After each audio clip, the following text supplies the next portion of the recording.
Salut. Alors, je pense que c'est une mise en... enfin, j'essaie de réduire un petit peu la vidéo d'avant. Donc, concernant l'environnement.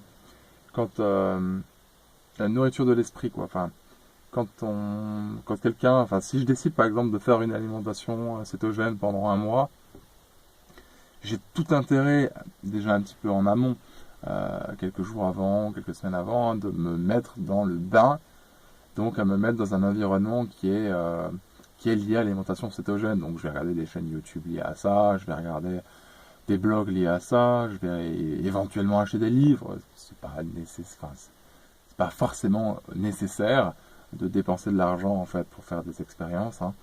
Euh, ou quoi que c'est peut-être accessible en bibliothèque pour certains livres, je sais pas. Et Et donc du coup de se mettre dans un environnement adéquat, parce que c'est sûr que si la personne elle vient, qu'elle décide de, par exemple, de faire une alimentation crue pendant un mois, si elle vient, qu'elle commence à aller sur des chaînes du style, enfin je sais pas, j'ai pas d'exemple, mais des chaînes où la personne elle va faire des méga, des méga repas avec un four ou avec, enfin quelque chose de cuit quoi, euh, ça va être horrible, horrible. Parce que il y aura une espèce de je sais pas le terme, mais de, de différence entre entre ce qu'il y a dans l'environnement et de ce que je vis, quoi. Donc c'est ce truc de, ouais,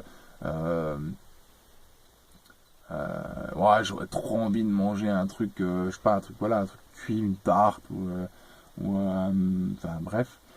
Et, et donc du coup, il y a vraiment la personne qui a envie de faire cette expérience, c'est que ce soit en fait pour tout, elle a tout intérêt à baigner vraiment dans ce qu'elle cherche et de focaliser son attention. En fait, c'est ça le truc. C'est focaliser son attention. Il y a tellement de perturbations extérieures, mais à tous les points de vue, hein. Là, je te parle beaucoup d'Internet parce qu'on passe quand même, enfin, il y a quand même pas mal de monde qui passe beaucoup de monde dessus et il n'y a pas de problème, hein. Le seul truc, c'est que effectivement, il y a tout qui est sur Internet. Donc, si tu passes d'une chaîne YouTube où le mec il te parle de crudivorisme, la chaîne d'après, le mec il te parle de paléo, celle d'après de cétogène, et que après tu finis sur les mecs, les chaînes américaines où les mecs qui s'empilent de pizza, enfin pizza ou n'importe quel junk food, bon courage quoi. Enfin, je veux dire, comment est-ce que tu veux que ton esprit il sache où aller? Il a toutes les choses qui se présentent à lui, mais il expérimente rien. Donc il expérimente dans le corps rien. Donc il peut pas savoir ce qui est bien ou mal dans le sens où je l'ai expliqué dans la vidéo sur le bien et le mal, ce que c'est que selon moi un ressenti.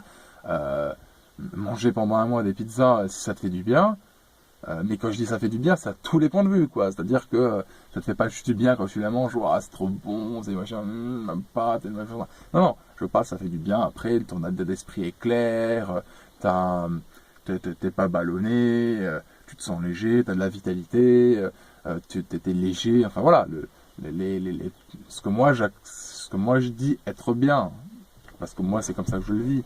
Euh, mais bah dans ce cas-là, oui, si ça te fait ces effets-là, c'est le bien. Après, si pour toi, ce que tu ressens comme étant le bien, c'est ressentir des contractions dans ton corps et avoir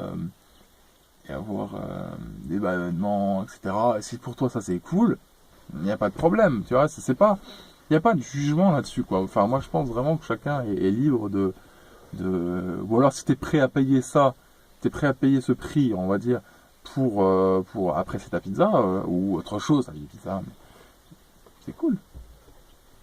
Au moins tu es conscient de ce que tu fais, quoi. C'est ça le truc. Moi je pense que c'est ça une des choses aussi, voilà, d'être conscient finalement que bon bah là je sais que je vais manger ça, mais demain ou après je vais être pas très bien et voilà, bah, peut-être reparti pour deux trois jours de bad.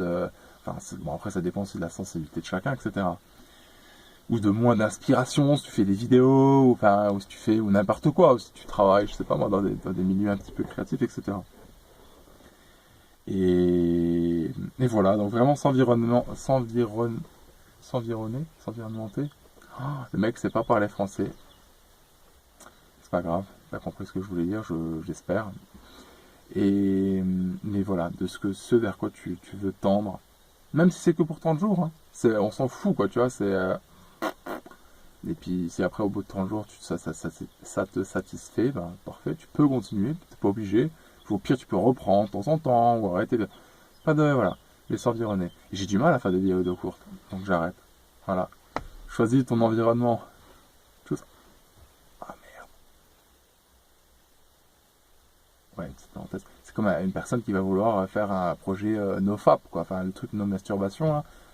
C'est sûr que s'il est constamment en train de zioter toutes les nanas, ou que constamment il est en train d'aller sur des sites, bah, alors ouais, bah, si le mec il va sur des sites, bah, quoique non, NoFap c'est pas nos PMO, mais parce que nos PMO, oui, porno, masturbation, orgasme, mais si la personne fait des NoFap, elle a tout intérêt à peut-être pas trop s'attarder sur le féminin, parce que sinon ça risque d'être difficile, à moins qu'il a envie d'aller vraiment très loin dans sa démarche, se dire non, je rejette, mais enfin je rejette, pas je rejette, mais je maîtrise en gros mes pulsions et tout, et je peux regarder à fond et tout. Peut-être, je sais pas, et j'ai des doutes quand même, hein, parce que l'environnement il est ce qu'il est, hein, et l'environnement nous ramène quand même toujours des choses de notre passé, etc. Donc, bon bref, voilà, c'était ma petite parenthèse. Tschüss.